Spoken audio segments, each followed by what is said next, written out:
بسم اللہ الرحمن الرحیم۔ السلام علیکم۔ امید ہے آپ سب خیریت سے ہوں گے۔ اللہ تعالیٰ آپ کو زندگی کے ہر میدان میں کامیاب فرمائے۔ عزیز طلبہ، ہم نے پچھلی ویڈیو میں علامہ محمد اقبال کی نظم دعا کی تشریح کی تھی۔ آج ہم اس ویڈیو میں آپ کے سلیبس کی غزل نمبر 3 کوئی امید پر نہیں آتی کی تشریح کریں گے۔ غزل کے شاعر ہیں مرزا اسد اللہ خان غالب۔ غالب ان کا تخلص تھا اور اسد اللہ ان کا پورا اصل نام تھا، اور تخلص آپ کو معلوم ہے کہ اس نام کو کہتے ہیں جو شاعر حضرات اپنی شاعری میں اصل نام کی جگہ استعمال کرتے ہیں، اور جس شعر میں تخلص استعمال ہوتا ہے وہ مقطع کہلاتا ہے۔ عزیز طلبہ، آج ہم اس غزل کے جو ہے سب سے پہلے شعر کی تشریح پہلے شروع کریں گے۔ پہلا شعر غزل کا مطلع کہلاتا ہے۔ مطلع کی تعریف آپ کو سمجھنا ضروری ہے کہ مطلع کے معنی ہوتے ہیں طلوع ہونے کی جگہ، یعنی غزل کا پہلا شعر مطلع کہلاتا ہے، اور اس میں دونوں مصرے ہم قافیہ اور ہم ردیف ہونا ضروری ہوتے ہیں۔ قافیہ ہم آواز الفاظ کو کہتے ہیں۔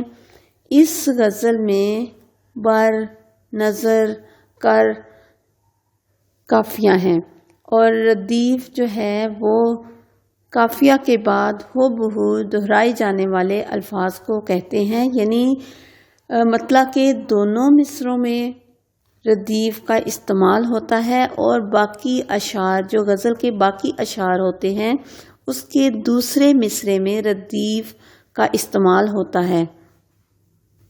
تشریح کے لیے ہمارا پہلا شعر ہے: کوئی امید بر نہیں آتی، کوئی صورت نظر نہیں آتی۔ عزیز طلبہ، تشریح کے لیے سب سے پہلے الفاظ کے معنی سمجھنا ضروری ہوتے ہیں۔ امید بر نہیں آتی کا مطلب ہے خواہش پوری نہ ہونا۔ صورت نظر نہیں آتی یعنی راستہ نہ ملنا، راستہ نہ نکلنا۔ اور تشریح کرنے سے پہلے شاعر کا تعارف لکھنا بہت ضروری ہے۔ مرزا اسد اللہ خان غالب اردو کے کلاسیکی شعراء میں سے ہیں، اور انہوں نے اردو اور فارسی دونوں زبانوں میں شاعری لکھی۔ اردو شاعری میں ان کا مقام بہت بلند ہے، اور غالب کی شاعرانہ عظمت کو ہر دور میں تسلیم کیا گیا ہے۔ ان کی آواز دل نشیں ہی نہیں، خیال انگیز اور فکر انگیز بھی ہے۔ انہوں نے غزل کو فکر و فلسفہ سے آشنا کیا۔ ان کی تشبیہ اور استعارہ کی وجہ سے انہیں اردو شاعری میں ممتاز جگہ ملتی ہے۔ ان کی شاعری کا رتبہ ایسا بلند ہے کہ ہر دور کا انسان اس میں اپنے گرد و پیش کی تصویر دیکھ سکتا ہے۔ عزیز طلبہ، تشریح طلب شعر میں شاعر غالب کہتے ہیں کہ ان کی ساری زندگی ایسے ہی گزر گئی کہ اس میں نہ تو ان کی کوئی خواہش پوری ہوئی، نہ ہی اس کے پورا ہونے کی کوئی صورت انہیں نظر آئی۔ دراصل اس شعر میں شاعر انتہائی غم اور نا امیدی کا ذکر کرتے ہیں، اور مایوسی کا شکار نظر آتے ہیں کہ ان کی زندگی میں ان کی کوئی خواہش پوری نہیں ہوئی، اور نہ ہی اس کی کوئی انہیں امید نظر آتی ہے۔ عزیز طلبہ، غالب کی شاعری کو ہم دیکھیں تو ان کا انداز ایسا ہے کہ انسان پڑھ کر خوشی محسوس کرتا ہے، لیکن ان اشعار میں شاعر انتہائی دکھ اور مایوسی کا شکار نظر آتے ہیں۔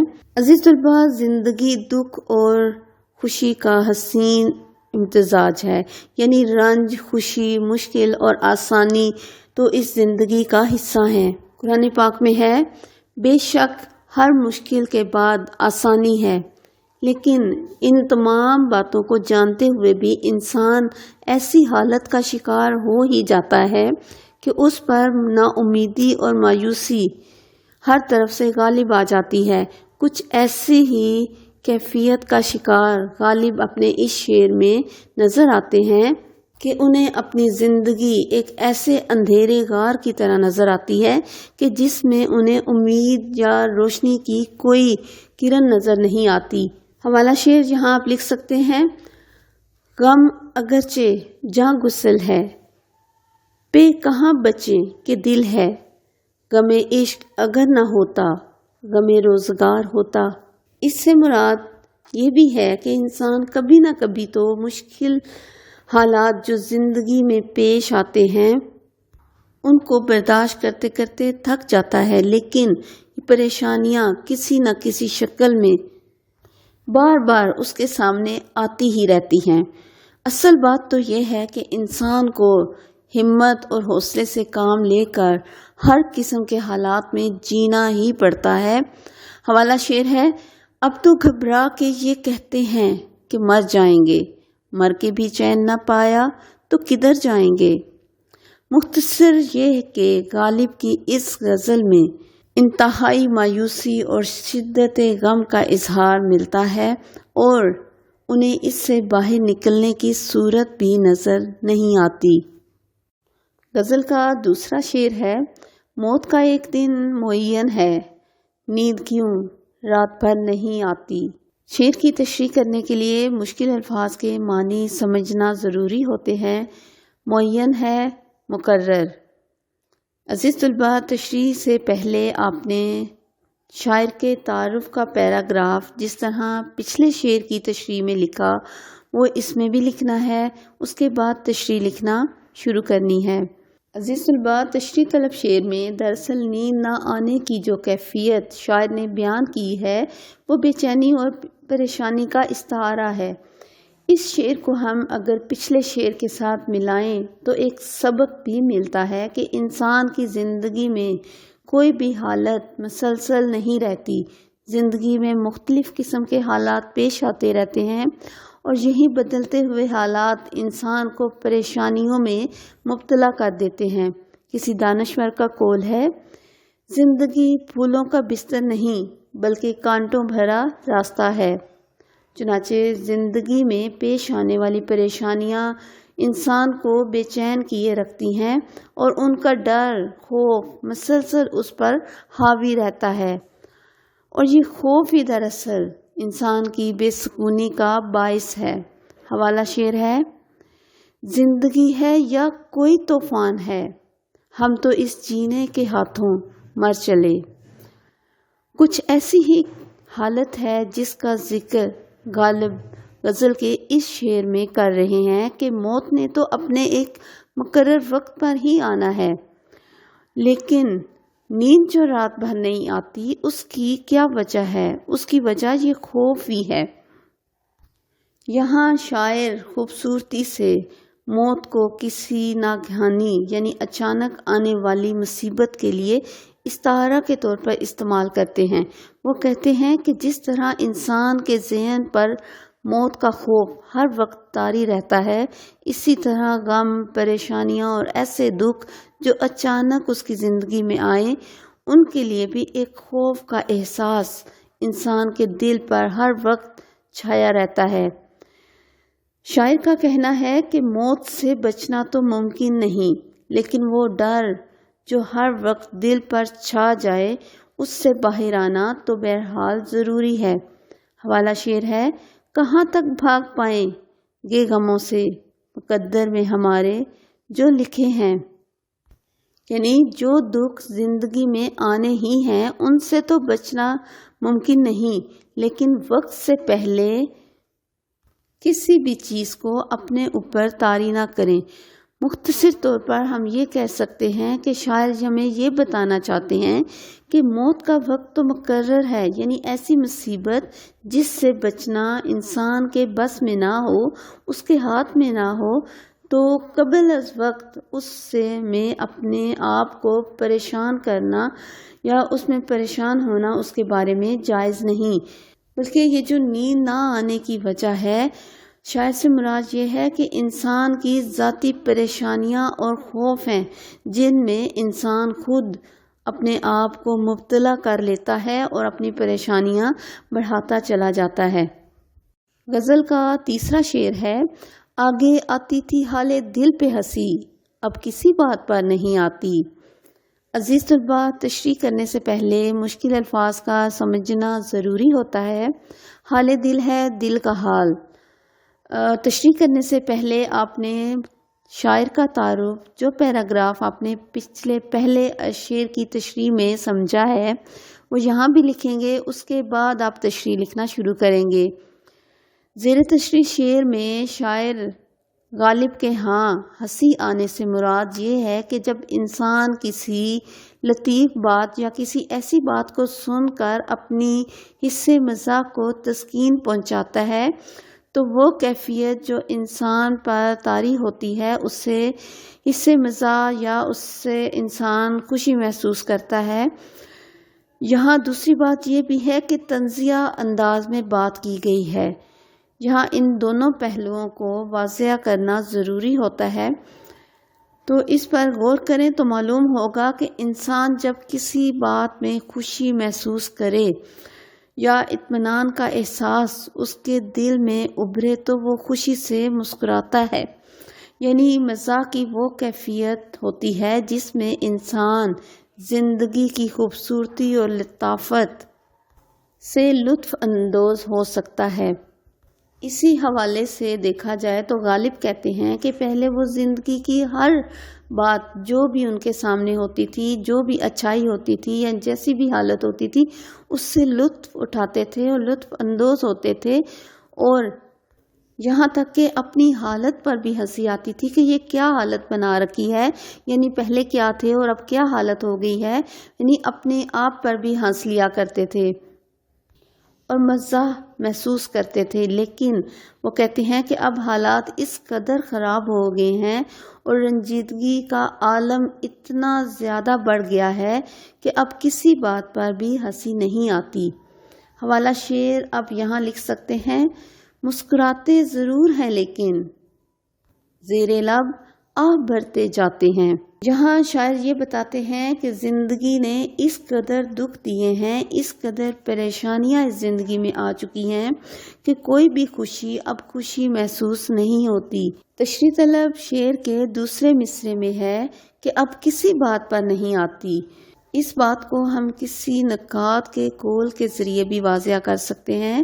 قول ہے کہ دوسروں پر ہنسنا آسان ہے، لیکن اپنی ذات کو ہی نشانہ بنا کر ہنسنا بڑے حوصلے کی بات ہے۔ غالب یہاں بھی ایسی ہی کیفیت کا اظہار کرتے نظر آتے ہیں اور وہ خوبصورتی سے بیان کرتے ہیں کہ پہلے تو وہ ضبط غم میں کمال رکھتے تھے، اپنے غم چھپا سکتے تھے، اپنے حال پر بھی ہنس لیتے تھے، لیکن اب دکھ اتنے زیادہ زندگی کے بڑھ گئے ہیں اور زندگی کی پریشانیاں اتنی زیادہ ہو چکی ہیں اور حد سے زیادہ بڑھ چکی ہیں کہ ہر وقت ان کے دل اور ذہن پر غم کی کیفیت چھائی رہتی ہے، اور یہی وہ کیفیت ہے جو انہیں کسی بات پر بھی خوش ہونے نہیں دیتی۔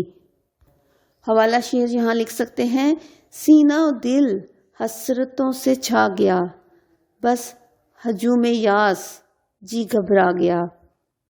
غزل کا چوتھا شعر ہے: جانتا ہوں ثواب طاعت و زاہد، پر طبیعت ادھر نہیں آتی۔ شعر کے مشکل الفاظ پہلے دیکھیں۔ طاعت ہوتا ہے اطاعت کرنا، پرہیزگاری، زاہد دنیا داری سے لا تعلقی۔ عزیز طلباء، تشریح سے پہلے آپ نے شاعر کے تعارف کا وہ پیراگراف جو پچھلے اشعار کی تشریح سے پہلے لکھنا ہے، وہی آپ ان کے بارے میں یہاں بھی لکھیں گے۔ اس کے بعد تشریح کا آغاز کریں گے۔ زیر تشریح شعر میں غالب اپنے بارے میں ہی بات کرتے ہوئے نظر آتے ہیں۔ غالب کی زندگی پر اگر ہم نظر دوڑائیں تو معلوم ہوتا ہے کہ وہ بہت زیادہ پرہیزگار انسان نہ تھے کہ ہر وقت عبادت میں ہی مشغول رہتے ہوں، بلکہ وہ تو بلا نوش تھے اور دینداری کے تقاضوں کے بھی بہت زیادہ پابند نہ تھے۔ اسی لیے دنیاوی تقاضوں اور معاملات میں ہی وہ الجھے رہتے تھے اور دینی تقاضوں اور معاملات کو پورا کرنا ان کے مزاج سے ذرا مختلف کام تھا۔ اپنے اس شعر میں وہ یہی بتاتے ہیں کہ میں دین اور دین کے تقاضوں سے بے خبر تو نہیں ہوں، اور ان کے صلے میں ملنے والے ثواب سے بھی لا علم نہیں ہوں۔ وہ کہتے ہیں کہ مجھے معلوم ہے کہ عبادت اور ریاضت کا ثواب بہت زیادہ ہے۔ اطاعت اور پرہیزگاری اپنانے والوں کو نیکیوں سے نوازا جاتا ہے اور اللہ تعالیٰ نیک لوگوں کے اعمال سے خوش ہو کر انہیں بے شمار نعمتوں سے نوازتا ہے، لیکن وہ کہتے ہیں کہ میں بے بس اور لاچار ہوں، میرا دل نیک کام اور عبادت کی طرف نہیں جا سکتا۔ غالب کثرت مے نوشی کا شکار تھے اور اسی وجہ سے دین کی ہمہ وقت پاسداری ان کو دشوار گزرتی تھی، اور اس قسم کے خیالات ان کے اشعار میں ملتے ہیں کہ کوئی ایسا راستہ ہو کہ عبادت بھی نہ ہو اور دین کا معاملہ بھی پورا ہوتا رہے۔ حوالہ شعر اس میں آپ لکھ سکتے ہیں: شب کو میں خوب سی پی، صبح کو توبہ کر لی، رند کے رند رہے، ہاتھ سے جنت بھی نہ گئی۔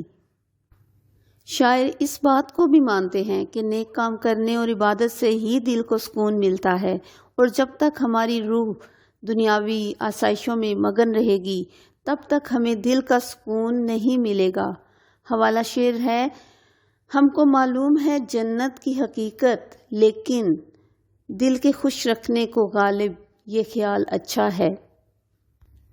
مختصر یہ کہ غالب کی طبیعت اور ان کا مزاج ایسا تھا کہ وہ ثواب و جزا جانتے ہوئے بھی خود کو عبادت گزاری اور تقوی و پرہیزگاری کی طرف مائل نہ کر سکے۔